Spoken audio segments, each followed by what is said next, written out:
Hi, welcome to Tulsi kitchen. இன்றைக்கி கொல்கத்தா ஃபேமஸான சோஹன் அல்வா தான் செய்ய போகிறோம். அந்த டேஸ்ட்டு வந்து லாக்டோஜன் சாக்லேட் சாப்பிட்றோம்ல சின்ன வயசில், அந்த டேஸ்ட்டுக்கு இருக்கும். செய்கிறதுமே ரொம்ப ஈஸி. அது எப்படி செய்யலான்னு பார்த்துடலாமா? அதுக்கு டீ குடிக்கிற கப்பு ஒரு 5 கப் எடுத்திருக்கேன். நீங்கள் இது இல்லாட்டி கிண்ணம் அது மாதிரி கூட எடுத்துக்கலாம். இது வந்து எடுக்கிறதுக்கு ஈஸியாக இருக்கும், அதுக்காக நான் இதை எடுத்திருக்கேன். அப்புறம் நட்ஸ் நான் கட் பண்ணி வச்சுருக்கேன். பாதாம், முந்திரி, பிஸ்தா, பரங்கி விதைனா அதெல்லாம் இது எல்லாத்துலேயுமே ஆட் பண்ணிக்கலாம். நெக்ஸ்ட் ஒரு பவுலில் 4 டேபிள் ஸ்பூன் மைதா மாவு, 3 table spoon milk powder add பண்ணிவிட்டு நல்லா மிக்ஸ் பண்ணி எடுத்துக்கலாம். நெக்ஸ்ட்டு ஒரு பேனில் ஒரு 1/4 கப் நெய் எடுத்திருக்கேன்.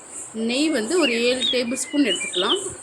மைதா 4 டேபிள் ஸ்பூன், மில்க் பவுடர் 3 டேபிள் ஸ்பூன்ஸ்னால சேர்த்து 7 டேபிள் ஸ்பூன் நெய் எடுத்திருக்கேன்.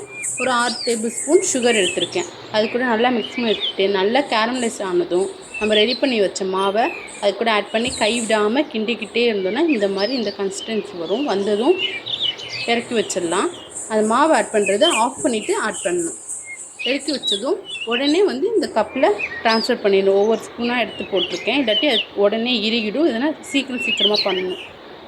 டம்ளரில் ஆட் பண்ணிவிட்டு ஒரு 15 மினிட்ஸ் கழித்து ரெஸ்ட்டு விட்டு எடுத்தோன்னா சூப்பர் அண்ட் டேஸ்டான சோஹன் அல்வா ரெடி ஆயிடுச்சு.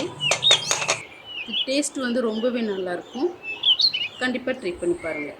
இந்த ரெசிபி உங்களுக்கு பிடிச்சிருந்தா நீங்களும் செஞ்சு பார்த்துட்டு சாப்பிட்டு பாருங்கள். நெக்ஸ்ட் ஒரு ரெசிபியில் சந்திக்கிறேன். பாய்.